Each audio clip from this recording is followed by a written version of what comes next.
સ્વાધ્યાય 2.5 ની અંદર ચોથો દાખલો આપણને શું કહે છે? જો કિલોગ્રામમાં દર્શાવો. હવે આપણને ખબર છે 1 કિલોગ્રામ બરાબર 1000 ગ્રામ અને 1 ગ્રામ બરાબર, અને આપણે આ બાજુ લાવીએ, છેદમાં લાવીએ તો 1 ગ્રામ બરાબર 1/1000 કિલોગ્રામ. બરાબર છે. હવે આપણને અહીં કેટલા ગ્રામ આપ્યા છે? તો કે 200 ગ્રામ. બરાબર છે. એટલે આપણે શું કરશું? 200 ગુણ્યા 1/1000 કિગ્રા એટલે કિલોગ્રામ. બરાબર છે. આ ગ્રામને આપણે હણમાં ફેરવા કિલોગ્રામમાં. ચાલો 200 1000 બરાબર કિલોગ્રામ. આ મીંડું શું વધ્યું? 2/10 કિલોગ્રામ. બરાબર. હવે મારે છેદમાં 10 છે એટલે કેટલા દશાંશ સ્થળ કપાશે? 1. બરાબર.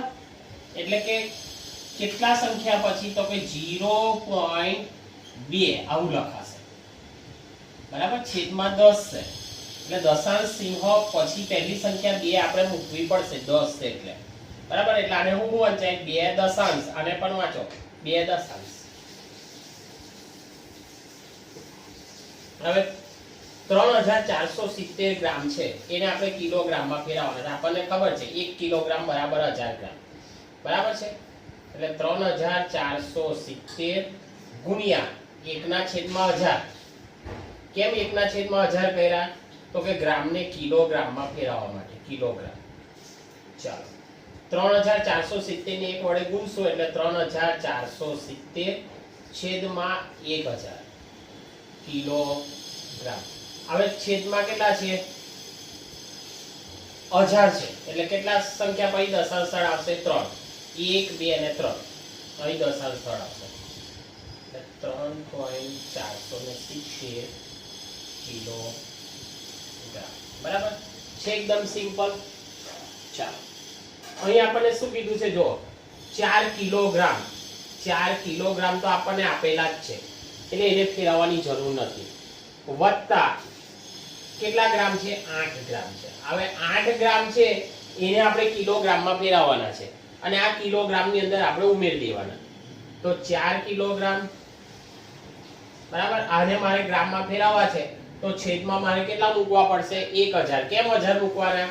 કારણ કે 1 કિલોગ્રામ બરાબર 1000 ગ્રામ. એટલે 8 છેદમાં 1000 કિલોગ્રામ બરાબર 4 કિલોગ્રામ. 1000 છે એટલે શું થશે? 0.008. કેમ આવું આવશે? ગણો. 1000 છે એટલે દશાંશ, શતાંશ અને સહસ્ત્રાંશ. બરાબર છે. કિલોગ્રામ. હવે બંનેનો સરવાળો કરીએ તો 4.000 આ કિલોગ્રામમાં ઓલરેડી છે. દશાંશ ચિહ્ન મૂકો 008 800 દશાંશ ચિહ્ન 4 બરાબર 4.008 કિલોગ્રામ. આને આપણે વાંચવું હોય તો કેવી રીતે વાંચશું? તો કે 4.8 સહસ્ત્રાંશ. 4.8 સહસ્ત્રાંશ. બરાબર છે. આટલા કિલોગ્રામ આપણું આવ્યું. દાખલા એકદમ સહેલા છે. આપણે ધ્યાનથી ખાલી એને ગણવાનો પ્રયત્ન કરવાનો છે.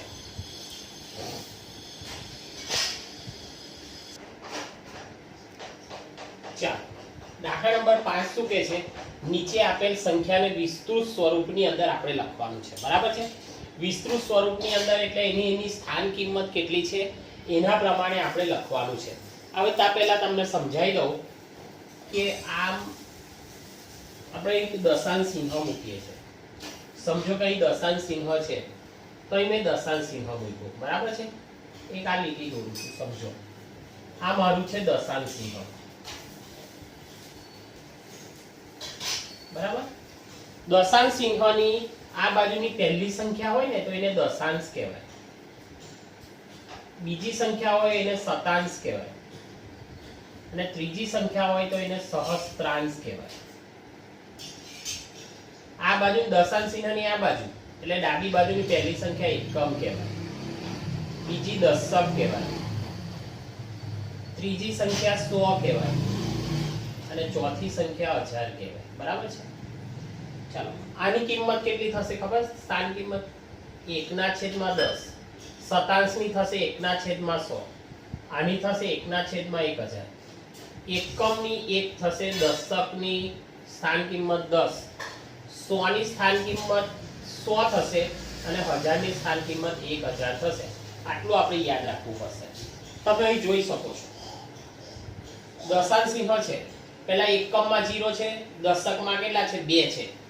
તો એની કિંમત કેટલી થાય? 2 ગુણ્યા દશકમાં છે એટલે 10 વત્તા 0 કયા સ્થાનમાં છે? એકમમાં છે એટલે 0 ગુણ્યા 1 પછી વત્તા, ચાલો દશાંશમાં કેટલા છે? 0, તો કે 0 ગુણ્યા 1/10 થશે. જો દશાંશ પછીની સંખ્યા એટલે 1/10 વત્તા દશાંશ શતાંશ, દશાંશ શતાંશ તો કે 3 ગુણ્યા 1/100 છે. એકદમ સિમ્પલ.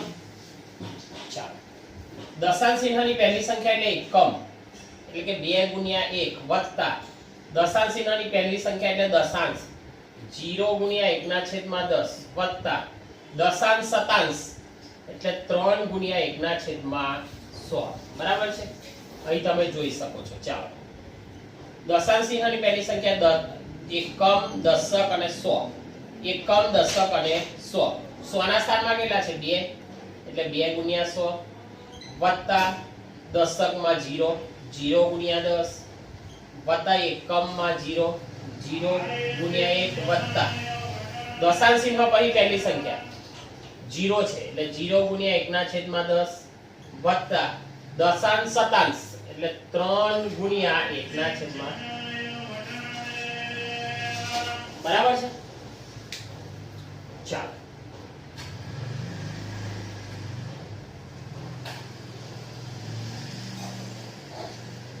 એની પછીની ચોથા નંબરની સંખ્યા છે. જો દશાંશ ચિહ્નની પહેલી સંખ્યા એટલે એકમમાં એટલે કે 2 ગુણ્યા 1 વત્તા દશાંશ ચિહ્નની પહેલી સંખ્યા એટલે દશાંશ એટલે 0 ગુણ્યા 1/10 વત્તા દશાંશ શતાંશ 3 ગુણ્યા 1/100 દશાંશ શતાંશ સહસ્ત્રાંશ એટલે 4 ગુણ્યા 1/1000. બરાબર છે. સિમ્પલ. દાખલા નંબર 5 આવે. દાખલા નંબર 6 ની વાત કરવાની છે આપણે. દાખલા નંબર 6 શું કહે છે? જુઓ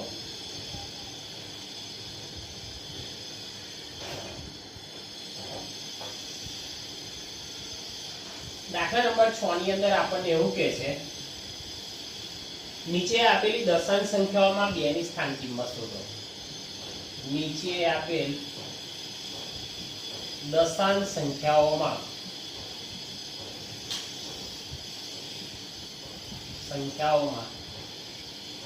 2 ની સ્થાન કિંમત શોધો. કોની સ્થાન કિંમત શોધવાની છે? તો કે 2 ની. આ ખાસ યાદ રાખવાનું છે. પહેલો આપણો દાખલો શું કહે છે? જો 2.56. બરાબર. હવે તમારે નક્કી કરવાનું છે કે 2 કયા સ્થાનમાં છે. તો કે દશાંશ ચિહ્નની આ બાજુ છે. બરાબર છે. દશાંશ ચિહ્ન ડાબી બાજુ એટલે કે એકમના સ્થાનમાં છે. 2 એ એકમના સ્થાનમાં છે. તેથી 2 ની સ્થાન કિંમત બરાબર 2 ગુણ્યા 1 બરાબર 2 થાય. ઓકે. 2 ની સ્થાન કિંમત કેટલી થશે? 2. દાખલા નંબર 2 21.37. તમે જુઓ 2 કયા સ્થાનમાં છે? તે તો કે એકમ અને દશક. તો કે 2 એ દશકના સ્થાનમાં છે.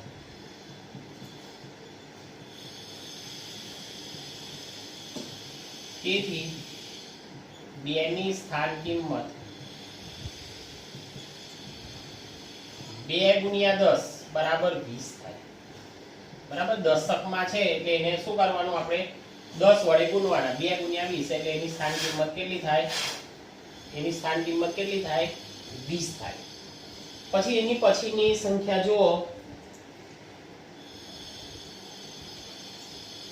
એની પછીની સંખ્યા છે 10.25 10.25 બરાબર એની પછીની કિંમત છે 10.25 હવે તમે જુઓ છો બે કયા સ્થાનમાં છે તો કે દશાંશ ચિહ્નની જમણી બાજુ પહેલું એટલે દશાંશમાં છે તો કે 2 એ દશાંશ ના સ્થાનમાં છે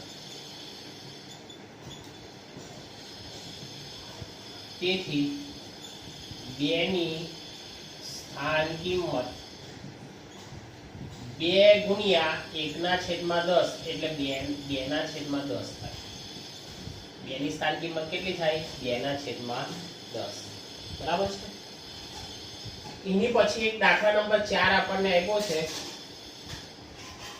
9.42 ચાલો દશાંશ શતાંશ 2 એ શતાંશના સ્થાનમાં છે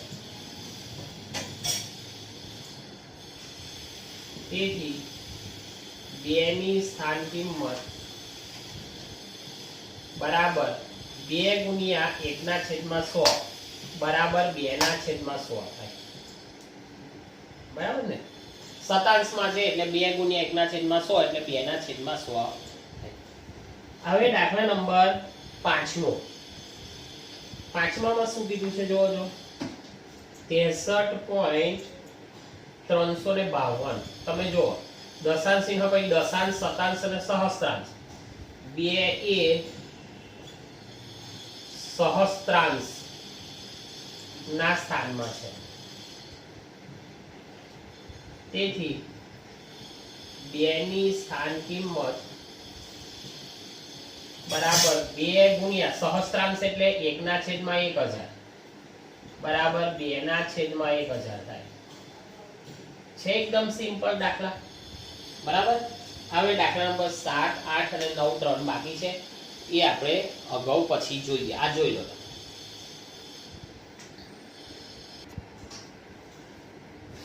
ચાલો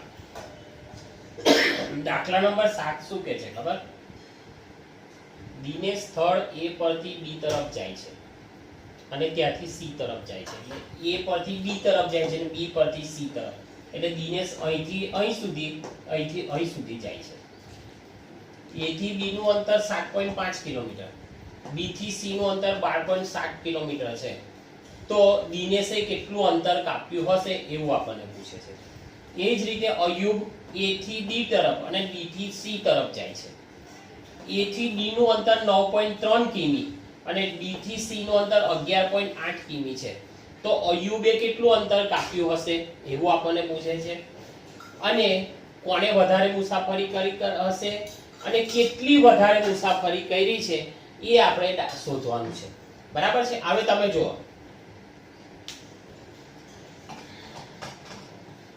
અહીંથી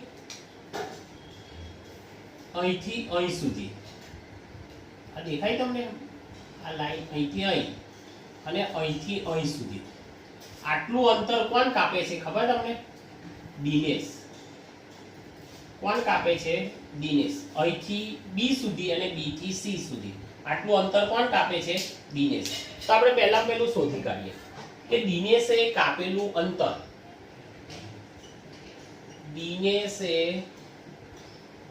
કાપેલું અંતર આપણે પહેલા શોધી કાઢીએ બરાબર દિનેશે કાપેલું અંતર દિનેશે કેટલું અંતર કાપ્યું છે તો કે બરાબર A થી B નું અંતર A થી B નું અંતર વત્તા B થી C નું અંતર C નું અંતર બરાબર ચાલો A થી B નું અંતર કેટલું છે 7.5 કિમી વત્તા B થી C નું અંતર 12.7 કિમી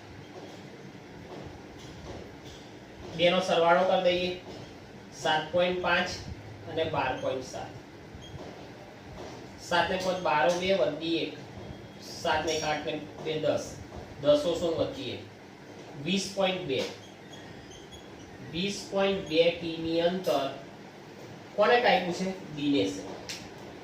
દિનેશે કેટલું અંતર કાપ્યું 20.2 કિલોમીટરનું અંતર દિનેશે કાપ્યું છે. આ આપણી વાત થઈ. આ એક. બીજી અયુબે, અયુબ છે ને, હા, અયુબે કાપેલું અંતર, અયુબે કાપેલું અંતર બરાબર A થી B નું અંતર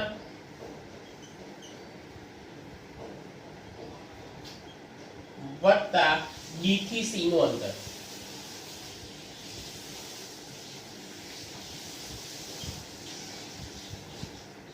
નવ 9.3 કિમી વત્તા D થી C નું અંતર 11.8 કિમી. આ બેનો સરવાળો કરી દઈએ. 9.3 11.8 8 એટલે 9 10 11 1 વધી 1 9 ને 10 11 1 વધી 1 21.1. હવે તમે જોઈ શકો છો દિનેશે કેટલું અંતર કાપ્યું તો કે 20.2 કિલોમીટર અને અયુબે 21.1 કિલોમીટર. તેથી અયુબે દિનેશ કરતા વધુ અંતર કાપ્યું છે.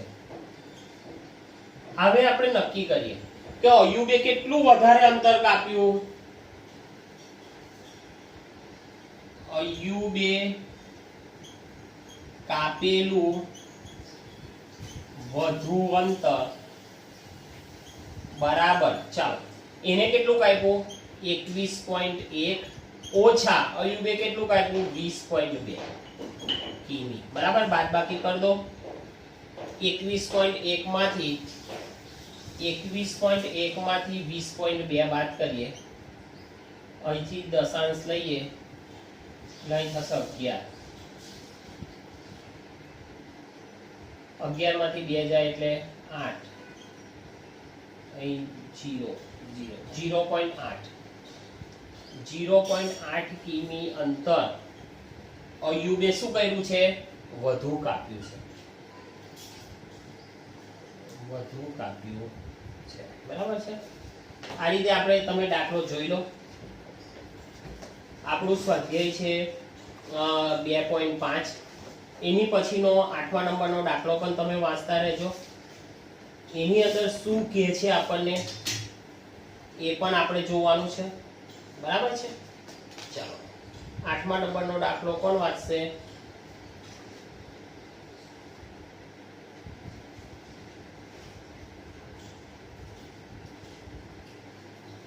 હા અહીં છે ને 9 આવશે. 9 ને 2 11 એટલે અહીં આવશે આપણું 9.9 કિમી વધુ અંતર કાપ્યું હશે. 0.9 કિમી એટલે કેટલું થાય ખબર? 900 મીટર. 900 મીટર વધુ અંતર કાપ્યું હશે બરાબર છે. અહીં જરી ભૂલ થઈ ગઈ હતી. 11 માંથી 2 જાય એટલે 9 આવે. આ આપણે થોડું ધ્યાન રાખવાનું બરાબર. હવે દાખલા નંબર 8 ની આપણે વાત કરીએ.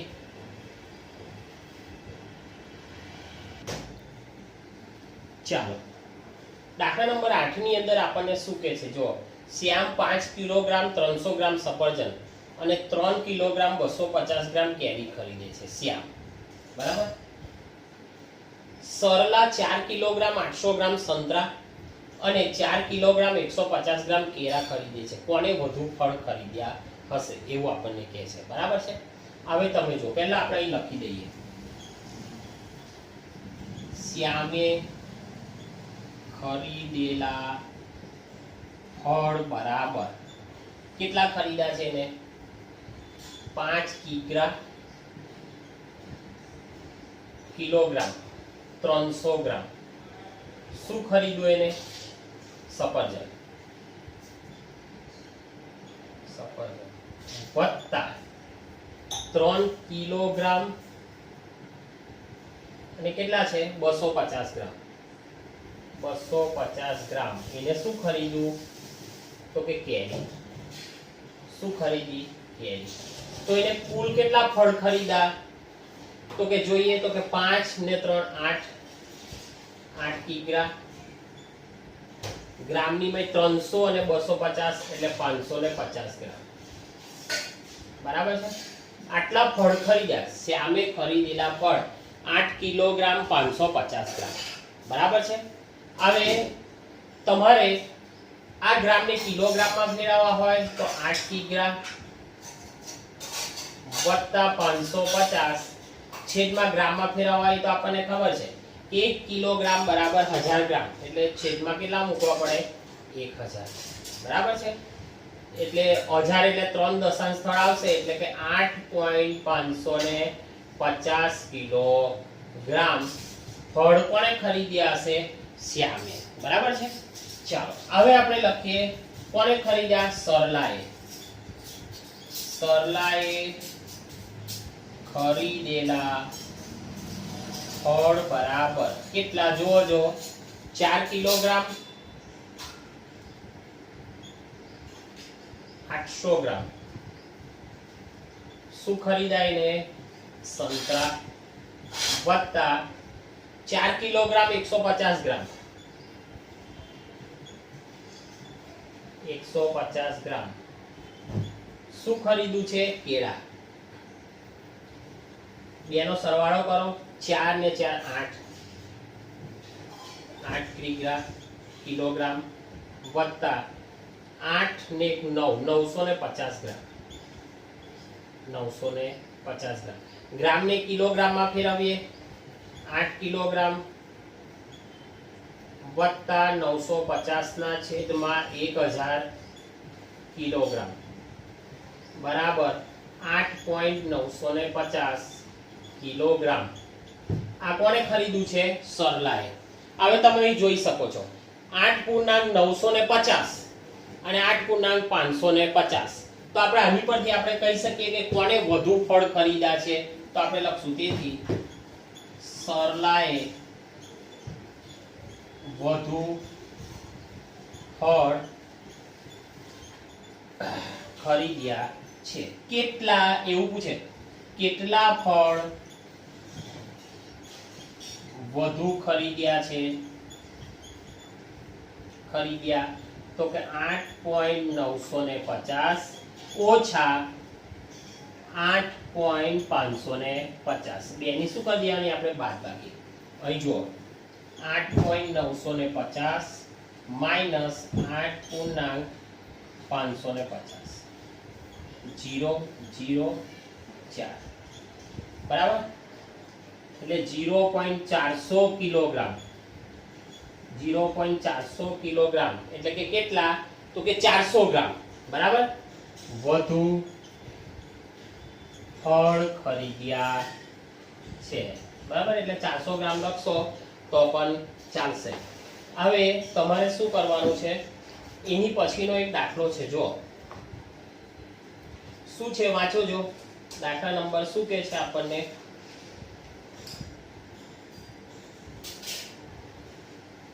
તો કોને વધુ ફળ ખરીદ્યા છે એવું જ આપણને કીધું છે. બરાબર. આગળ આપણને કીધું નથી પણ આપણે શોધી કાઢ્યું છે કોને વધુ. ખાલી એટલું જ પૂછ્યું છે કે કોને વધુ ફળ ખરીદ્યા છે? તો કે સરલાએ. કેટલા ફળ વધુ ખરીદ્યા છે એ કીધું નથી પણ આપણે એની અંદર આપણે શોધી કાઢ્યું છે. બરાબર છે. ચાલો દાખલા નંબર 9 ની અંદર આપણને શું કહે છે? જો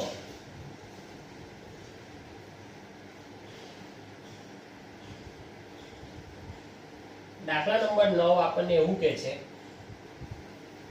42.6. દાખલા નંબર 9 42.6 કિમી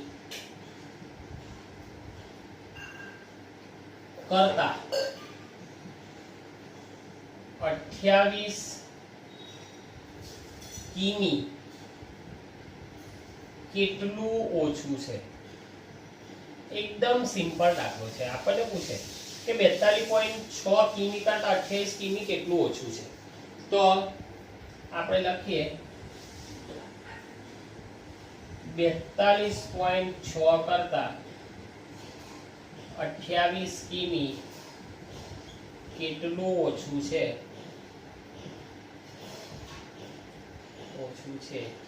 તે શોધવા માટે શું કરવું પડે? બાદબાકી કરવી પડે.